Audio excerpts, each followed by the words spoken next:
2020 chief coordinator Sabu M ജേക്കബിന്റെ കമ്പനിയായ കിറ്റെക്സ് സെബി നിയമങ്ങൾ ലംഘിച്ചതിന് തെളിവുകൾ പുറത്തുവിട്ട റിപ്പോർട്ട്. കിറ്റെക്സ് കമ്പനി ഒരു നിയമലംഘനവും നടത്തിയിട്ടില്ലെന്നും തെളിയിക്കാൻ വെല്ലുവിളിക്കുന്നുവെന്നും സാബു എം ജേക്കബ് പറഞ്ഞത് 24 മണിക്കൂർ പൂർത്തിയാക്കും മുൻപാണ്. ഓഹരി ഉടമകളെ പറ്റിച്ചതിന് സെബി പിഴ ഈടാക്കിയ വാർത്ത തെളിവുകൾ സഹിതം റിപ്പോർട്ടർ പുറത്തു കൊണ്ടുവന്നത്. Reporter exclusive. ഈ 31 വർഷത്തെ ചരിത്രത്തിനുള്ളിൽ ഇതുവരെ പുറത്തുവിട്ട ഒരു ബാലൻസ് ഷീറ്റുകളിലും കമ്പനി ഏതെങ്കിലും രീതിയിലുള്ള നിയമവിരുദ്ധമായ പ്രവർത്തനങ്ങൾ നടത്തിയിട്ടുണ്ടെന്നോ ഏതെങ്കിലും ടാക്സ് വെട്ടിപ്പുകൾ നടത്തിയിട്ടുണ്ടെന്നോ അങ്ങനെ കണ്ടെത്തിയതായിട്ടോ അതിനുള്ള ശ്രമങ്ങൾ നടത്തിയതായിട്ടോ ഒരു സ്ഥലത്തും രേഖപ്പെടുത്തിയിട്ടില്ല. അങ്ങനെ ഒരു പരാതിയും ഇന്ന് വരെ സെബിയിലോ രജിസ്ട്രാർ ഓഫ് കമ്പനീസിലോ അല്ലെങ്കിൽ ഇതിലെ ഷെയർ ഹോൾഡേഴ്സോ ഇതുവരെ ഉന്നയിച്ചിട്ടില്ല.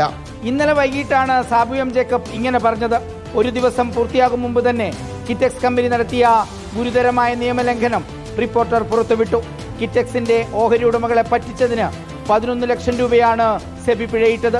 ഓഹരി വിപണിയെ നിയന്ത്രിക്കുന്ന ഏജൻസിയാണ് സെബി. സെബിയുടെ അഡ്ജുഡിക്കേറ്റിംഗ് ഓഫീസർ BJ ദിലീപ് പുറത്തിറക്കിയ ഉത്തരവിന്റെ പകർപ്പാണിത്. സെബിയുടെ അനുമതിയില്ലാതെ ഡയറക്ടറെ ചേർത്തത് ഓഹരി ഉടമകൾക്ക് വലിയ നഷ്ടമുണ്ടാക്കിയെന്നാണ് കണ്ടെത്തൽ. ഇത് നിയമലംഘനമാണ്. നിക്ഷേപകരുടെ പരാതിയിൽ സമയബന്ധിതമായി മറുപടി കൊടുക്കുന്നതിലും കമ്പനി പരാജയപ്പെട്ടു. ഇതേ തുടർന്നാണ് 11 ലക്ഷം പിഴയൊടുക്കാൻ ഉത്തരവിട്ടത്. പിഴയൊടുക്കിക്കൊണ്ട് കിറ്റെക്സ് കമ്പനി സെബിക്ക് കൊടുത്ത മറുപടി കത്തിന്റെ പകർപ്പും റിപ്പോർട്ടറിന് കിട്ടി.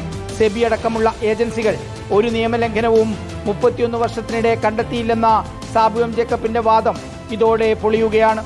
Reporter TV Prasad, in Reporter, Thiruvananthapuram.